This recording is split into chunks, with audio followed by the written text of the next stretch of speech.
Guys, good morning. Our very first live show for the new year, and we have got something super special for you. We've got Trev, the firefighter, who is also, you won't believe what his second job is, or first job. He's also a real estate agent. Guys, this is going to be an incredible session that you don't want to miss. Stay tuned.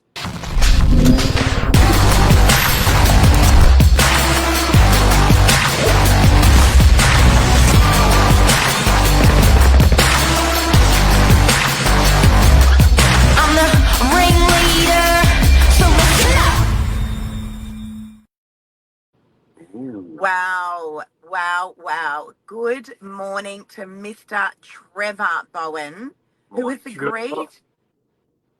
Good morning, legend. Trev, it's our absolute pleasure.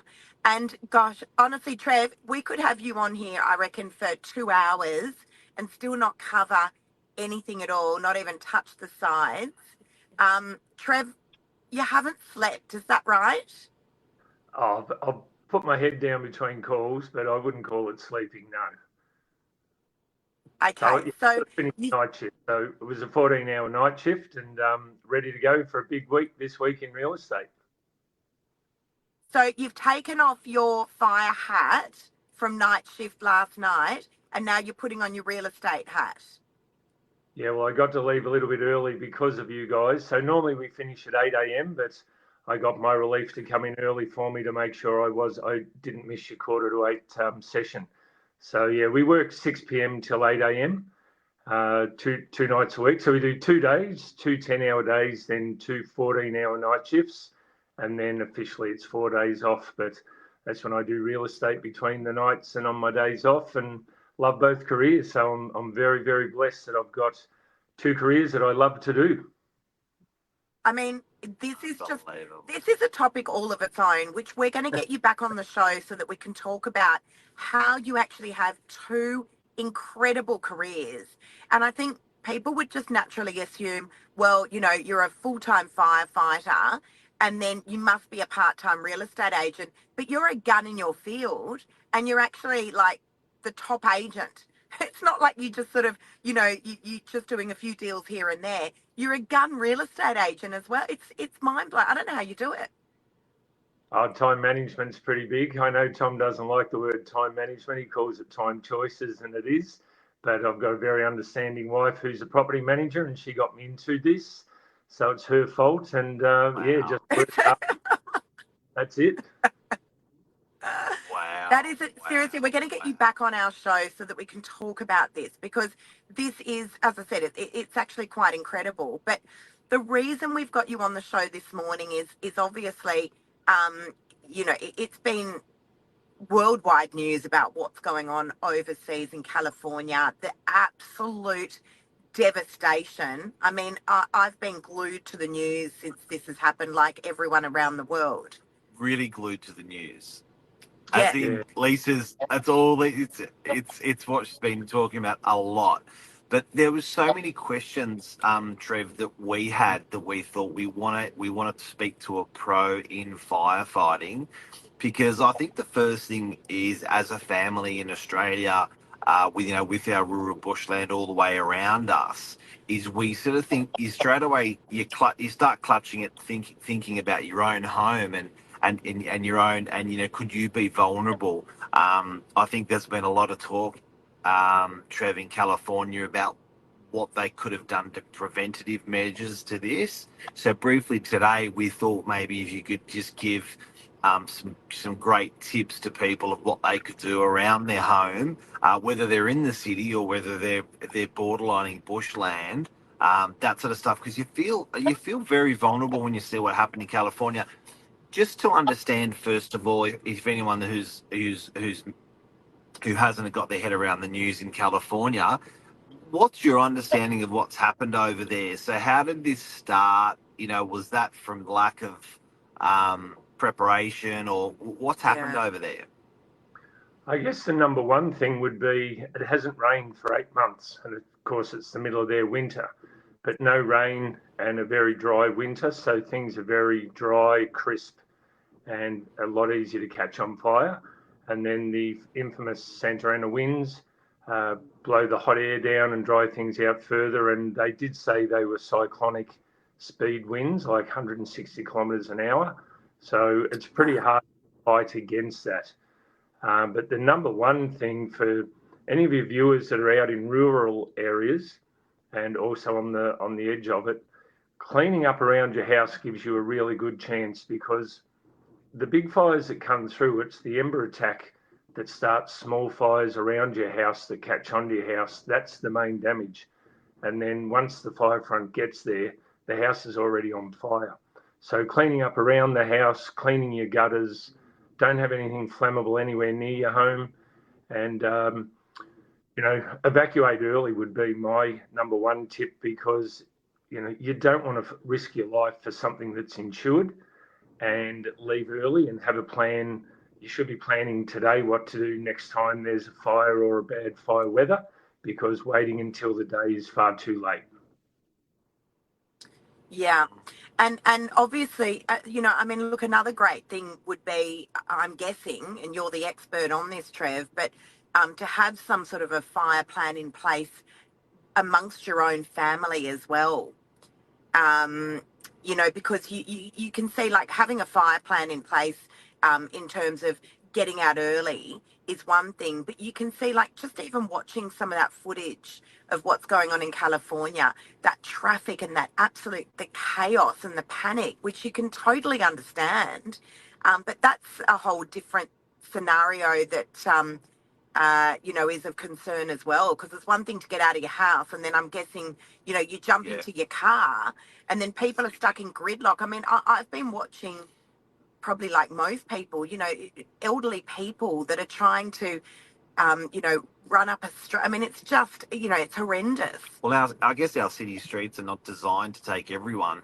They're designed to sort of just, as people sporadically leave or go to their homes, but suddenly when everyone's just going bang out on the highway, chockers. And I think that the thing that's been relatively alarming here, besides the absolute devastation of what's going on over there in California, is that it seems to be in suburbs. So, whereas we've got a lot of bushland here, I think when people think bushfires, they're thinking dense bush out in the outback somewhere. But this seems to be in suburbia. It absolutely is. That's why there's rows and rows and rows of houses. So it's a suburb, and quite often a lot of those suburbs are miles and kilometres away from the fire front. But once the embers start coming a few kilometres ahead of the fire front and landing, catching fire, that's what does the damage. Now over there, obviously, their traffic is gridlocked and jammed at the best of times when everyone's going about their normal. But everyone evacuating at once. This morning I saw on the news there's still over 130,000 under evacuation orders. So have a plan of where you're going to go, and have a couple of different plans, because depending on the wind and the weather and where the fire is, plan A might not be an option. And if you share with family and friends your plan, you might be able to go to their house if your home's under attack, and they might be able to come to yours if it's theirs. Have a grab pack, like your important documents, like your passport, driver's license, house insurance, and batteries. Buy a spare phone for your mobile, and of course do all this before the fire. Maybe it's a task everyone could do today, and just be ready and keep well informed, but leave early, because you don't want to be in that gridlock. And then once the fire front's approaching, it will be pitch black. It'll be like 3 a.m. on a dark night with no moon, no stars. It'll be hot, uncomfortable, full of smoke. You can't actually see the road. So a lot of people in their panic are driving fast into pitch black, and then they're hitting trees. And then once one car crashes, someone else runs into them. And then once you leave your car, more risk. So if you are stuck in it, don't leave the car. Visors down. Hopefully, if you've got a blanket in your car, put that up near the glass. But it'll be terrifying, extreme heat, but it'll be worse outside. The radiant heat that kills you if the smoke hasn't. Oh my goodness! You don't even think of that. And that's. I mean, look, I think that's a really valid point right there, because that's the sort of stuff that people just don't think of. They think about, naturally, you think about just getting out of your house, or not. I mean, you can see some people over there in California, they're staying in their homes to try and save them. And, you know, no judgment here because everyone does things differently in that moment of despair. But, you know, you naturally, I mean, for me personally, I'd naturally just think get out as quickly as possible. But you're not actually thinking about what's going on out there on the street. You're thinking, I'll get out of my house and I'll be safe. But then you're dealing with a whole lot of other issues, as you're saying. You've got, you know, smoke problems and visibility problems. I think the best thing that we can do this morning, Trev, is maybe just give a top 5 list of the most important things that people can do. And you know, I think why it's so scary, look, for everyone around the world, but, you know, particularly for us here in Australia, is because anyone that's lived in Australia knows that we're so prone to bushfires. I mean, we're right in the middle of our bushfire season right now. Yeah, definitely. We had a massive downpour yesterday, so our suburbia is quite damp at the moment, but that won't take long to dry out. But I would say the number one things would be to make sure your home's clear of debris around it, like I mentioned, and it gives yourself a fighting chance. Have that plan in place, discuss with friends. Evacuate early. There's no use staying to fight and risk your life to save your home.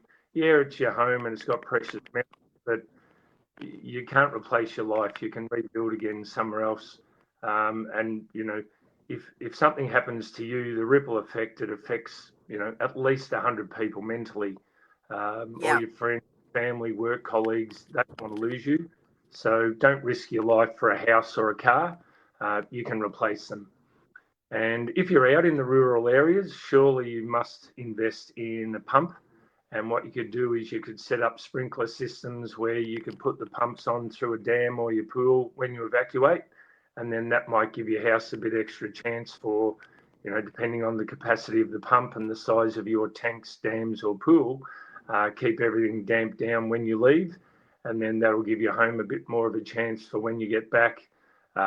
Fill your bath, fill your sinks with water, buckets of water, because quite often not only the firefighting supplies will be compromised with how much water the fire trucks are taking out of them, but it only needs a main to burst with the different pressures.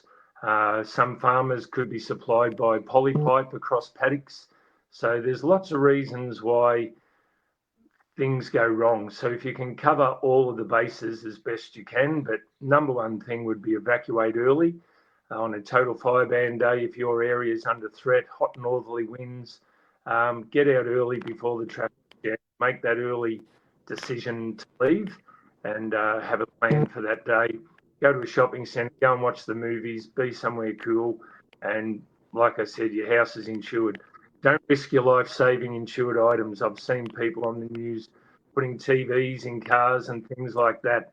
They're worth nothing. Yeah. And insured.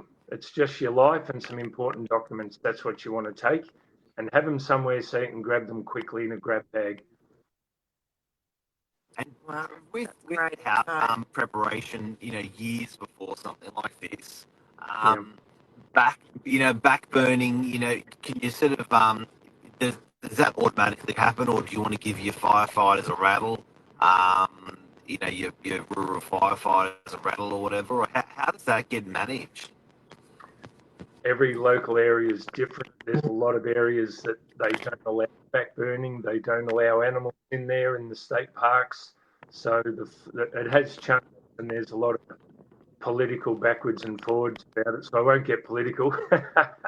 But all you can really do is look after your own little plot. If you're on big land, you can plough around your house. Don't plant flammable shrubs and trees near your house. Have that at least a 15 metre break, 20 foliage. And you can set up systems where you block your gutters on your house and then fill them up with the hose before you leave, or if you are trapped staying there. And then when falling leaves and bark that's on fire that gets blown ahead with the winds, that's what we call the ember attack. When they land in the wet gutters will put them out. And it's those little embers that are landing near your house that are setting fire to something flammable. And then a lot of people that do stay, and I don't advocate it, but you make the wrong decision and things happen quickly and you're stuck at home. If you can put out those embers, go inside at the last minute. But look, you'll struggle to breathe, so you've got to get in early. And then once the front part then comes out, because a lot of the houses that burn, it's after the front goes, they slowly catch on fire. But of course, you've got to have something to put those embers out with. So if you haven't prepared for that, you won't be able to put them out, because there will be lots of them. Wow. Look, am I right in saying, I can't help but thinking as I'm hearing you talk, Trev, we both have lived in Australia all of our lives. I just can't remember being properly educated about what to do in the event of a fire. Get down low and go. But that was it, Mark. That's kind of where it started and stopped.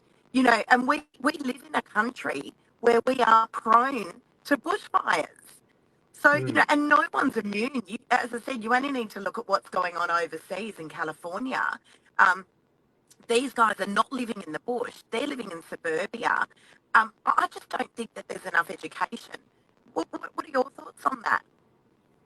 Definitely. Another great thing you could do is look up your local fire service website. They have fire prevention page on it under fire safety, fire prevention.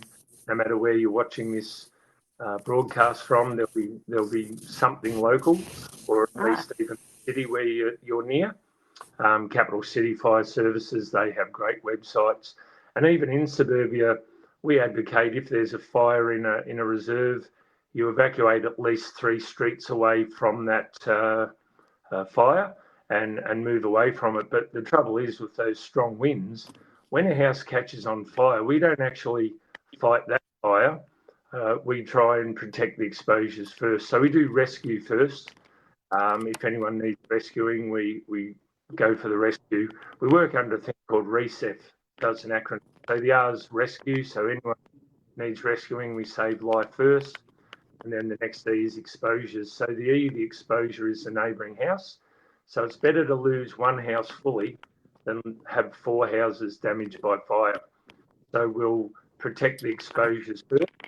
And then the C is containment. So we'll try and contain the fire to the home that's on fire.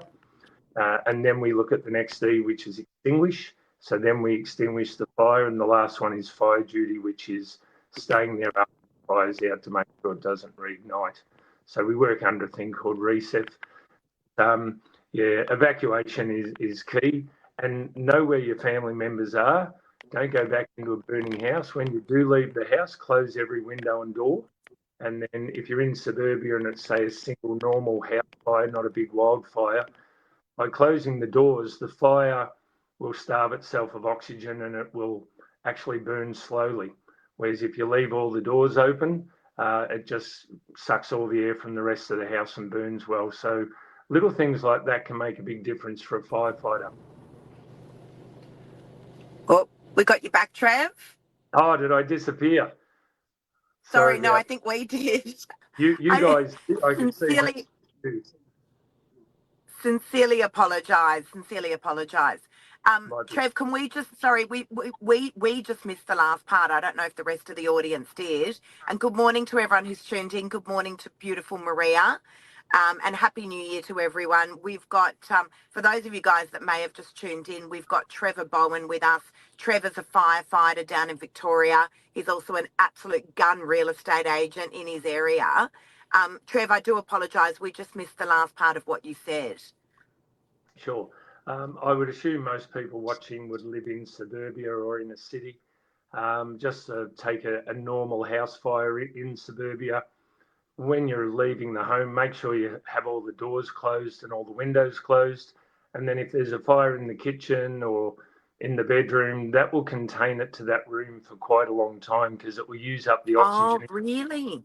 It will burn slowly. Whereas if you leave everything open, it just draws on all the air in the house. So always close your doors when you evacuate. If you're in a high rise, especially close your doors. And if you're in an office situation, make sure all the office doors are shut. Get out early. Have a meeting point so that when the fire brigade arrives, the first thing we ask is there anyone in the house? Is everyone out? And it's good to know that everyone's out. I remember a house fire in Oakley 6 months ago. We did 3 searches and it was fully involved in fire. So risked our lives for a brother that was meant to be in there, but he was long gone. And that's quite frustrating that you're risking your life for someone that's not in there. So make sure you know where Wow. Right. meeting point, Wow. normally near the box. And then when we get there, we know that everyone's out and safe and we can concentrate on firefighting rather than tying up crews going in looking for someone. That, look, I guess what I'm taking out of this is just get out early. That seems to be the thing that's just coming through very clearly is get out early. And again, I think you've got people would be divided. You've got half the amount of people, that are going, I'm going to save everything. I need to stay here. I've got the house. I've got, you're concerned about what's going to happen to your neighbours. Be a hero. That's it. And then, and then the other half, I think, would just get. What was that? Sorry? I said, let it burn down and buy a house from the Novaks. Or from Trev. If you're down in Victoria. Trev, just finishing up, I know we were speaking off air and also yesterday, you've got a friend or some friends over there in California that you've been in touch with. What do you know? What can you tell us? Yeah, Dane's a firefighter at Marina Del Rey, which is sort of south of Venice Beach and Santa Monica Pier. So the other day they were tasked to go to every burnt down house and turn off the water meter going into every house, because every house has just got water flowing, which is taking the pressure away from the fire hoses and filling fire trucks. So just saving that water. And their meters are a little bit different than ours. They're actually in the ground out in the footpath. So it's just a matter of lifting a flap, twisting a valve 90 degrees and shutting off the water to the home or the burnt out home. And as you can imagine, every house, if it's running out, say, 10 litres a minute, it's wasting a lot of water that could be going to fire and, of course, drinking. So they've been doing that. He sent over a few amazing photos of the aftermath, and that one there, that's a wheel from a car. So I don't know whether it's a mag wheel, a magnesium wheel, or an aluminium wheel, but it shows you the intense heat that's melted some form of metal into molten, and of course now it's dried because the fire's gone. So that's the type of extreme temperature I'm talking about, that you don't want to leave your car and you don't want to be leaving too early. And of course, you don't want to be leaving too late. If you do leave late, there'll be most likely trees across the road that you can't get past. And also, because it's so dark, smoky, your headlights don't work. If you're panicking and flying along really fast and crash into a tree across the road, that's the end of your car and you're now trapped. Then you've got the risk of the next car running into the back of you. So that's why you need to leave early. It's not about why, well, it is about why you leave early, because there's all these other hazards when you're leaving late. And when you're in a panic, you're just not thinking straight, and you'll have the fight or flight mode going on in you, and you're flighting and you're not thinking straight at that stage. You need to leave in a calm manner with plenty of time. Yeah. And how are they coping over there, from speaking to your friend? I mean, watching it on the news, I'm sure every single person agrees. As I said, it's just catastrophic, and it's just total devastation. How are they coping over there? He's working massive hours. His family's safe. They live away from the area. We were blessed about, I'd say 10 years ago, we went over and visited him, and he gave us a money can't buy experience. He took us around to some of the lifesaving towers along Manhattan Beach and a tour of those, and then took us out on the boat from Marina Del Rey, the firefighting boat. So we went up to past Venice Beach to Santa Monica Pier, and they put the fire pumps on for our kids, and they got to direct the massive fire nozzles and the water sprays. So yeah, it was a really good few days with him. His family came and stayed with us, his daughter, when they were backpacking. So really beautiful family, and yeah, he's working pretty hard at the moment. And the logistics will be incredible. I saw on the news yesterday there was 8,000 of the National Guard there to help stop looters and bring a bit of calm and order to the area. So they've got to be housed, they've got to be fed, they've got to have water. Then all the fire crews I've seen on the news, there's crews there from Mexico and Canada, and there'll be a lot of states there as well. So the logistics of that will be a nightmare. The cleanup, well, that'll probably take nearly forever. Imagine all that rubble and debris. That's got to be taken somewhere. And where's it going to go? How much equipment to do it? The city's probably broke like cities. So the recovery from this, he said the area he was working in, most of the homes were worth about $35,000-$40,000. And just looking at the million. Yeah, $1 million. Yeah, sorry, $1 million. $35 million. Really? Yeah. Beautiful homes. Yeah. They're super expensive Is that areas. Australian dollars or US? Who No, cares? that's It's a US. lot. US, yeah. So Wow. social media's got a lot of the footage on there, and it really is. It's heartbreaking. And I know it's terrible for the 16 that have lost their lives, but for such massive fires for only 16 is quite incredible. When our Black Saturday fires went through, I think that was about 18, 20 years ago, something like that. I think we lost about 130 up in the small country towns. Whole towns were wiped out. So loss of life is quite low for the amount of homes that are burnt down. I think it's up around the 8,000 homes or 10,000 homes. And of course, a lot of the full numbers won't come in until it's over. This morning I heard about 20% of it was contained, whereas 2 days ago they said they'd contained none of it. So the wind will be the biggest factor. If the wind keeps up, they'll struggle to contain it for a long time. If the wind stops or when the wind has died down, that's when they can get ahead of it and put in measures and backburn and drop. You've seen the footage of the planes dropping the retardant with the pink dye in it, so they know where it's landed. And then the incredible bravery of those pilots, like flying around. Those size fires, and even much smaller, create their own microclimates.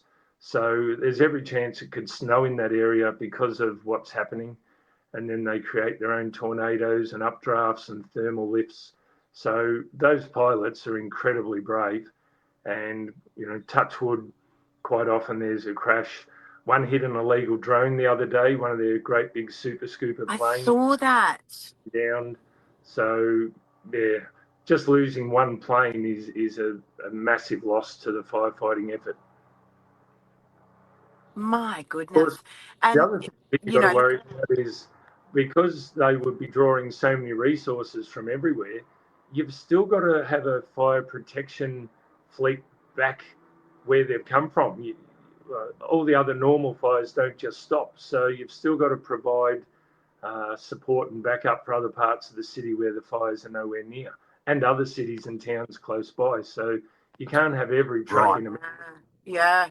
Yeah, well, we were talking about terrorism, and Lisa and I were on the back of it, because it leaves, you've still got to have that cover from wherever they're coming from, or if they're rushing from Mexico to come and help, they've still got to look after Mexico. Exactly. Yep. Well, that's right. While everyone's attention is diverted to those fires, you've still got to. Yeah, it's true. You've still got to have a city that's protected against anything else, that could happen. You've still got crime. You've still got people that need ambulances, and as you mentioned, the fire department for other events that take place. Trevor, I haven't thought about that, Bowen. Sorry? What's that? It's Trevor. I haven't thought about that, Bowen. All the stuff you've said today, I was like, I haven't thought about that. Yeah. Haven't thought about that. It's amazing to go through your mind, and then when you say it, it's like, of course, but you just never think about that. No, of course not. You don't know what you don't know is a pretty famous saying. And unless you sit down and think about it or you're touched by it, of course you don't know it. It's not normal to know it. And yeah, a bit more education in schools might be worthwhile. But Fire Rescue Victoria, we do we call it Fire Ed. We go into primary schools, but that's mainly teaching about the fire in suburbia and the house, and like you mentioned, get down low and go, stop, drop, cover, and roll. Do they even say that anymore? Do they still teach that, or are we just showing our age? Get down low and go. Remember that? It's perfect because kids remember it easy, and quite often every year when they give out little hero awards, there'll be some kid's house will catch on fire and they remember what they've learnt, and they'll get the family out, make them stay at the letterbox, tell them to get down low and call 000, and then they win a little certificate for being a 000 hero. It's what they remember, and even if only one kid remembers one house or family, it's an incredible program. So FRV, that's exactly right. But I think there needs to be, just wrapping up now, I think there needs to be more education out there. I truly do, because it's one thing to teach the young kids, which is outstanding. I mean, Mark and I still remember that from when we were at primary school, but it's another thing, I think, for continued education, so that we can try and ease the chaos, and people can understand what they need to do. But the big takeaway from me was get out early, guys. Get out early, as quickly as you can. And I just, want to finally just wrap up by saying our hearts truly do go out to anyone that has been affected over there, and a massive, massive effort to anyone who has been overseas in California assisting with those fires. Hats off to you. Absolute hats off. To all the all the people out there that are helping people in need. That's just incredible. Watching it from afar has been tormenting enough. But Trev, we want to thank you for coming on this morning at such short notice. You haven't slept. You've just finished night shift as a firey. Now you're about to clock on as a real estate agent. We're 100% going to get you back on the show to talk about that. And we want to say a huge thank you for coming on without any sleep. You're an absolute legend. Oh, that's okay. It's a pleasure. Thank you very much. Respect you guys very, very highly. It's amazing what you do in your local area. So well done. Thanks again. Stay safe out there. And the last thing I would just wanted to say is some of those homes, their insurance company dumped them about 3 years ago. So some of them aren't even insured. So they've lost everything with no insurance through no fault of their own, just through the insurance companies not covering them. So the relief efforts and the donations will be very important for them. But my heart and thoughts go out to the firefighters who also, they're worried about their homes and families while they're doing it, because they live in LA. They're exposed. Anyway, we're going to get you on again to talk about this more. So viewers, stay tuned. If Trevor's so kind to give you a little bit more of his time over the next coming weeks. But have a great day today. Thanks, guys. Thanks, Trev. Thanks, Trev. Thanks. Take care. See ya.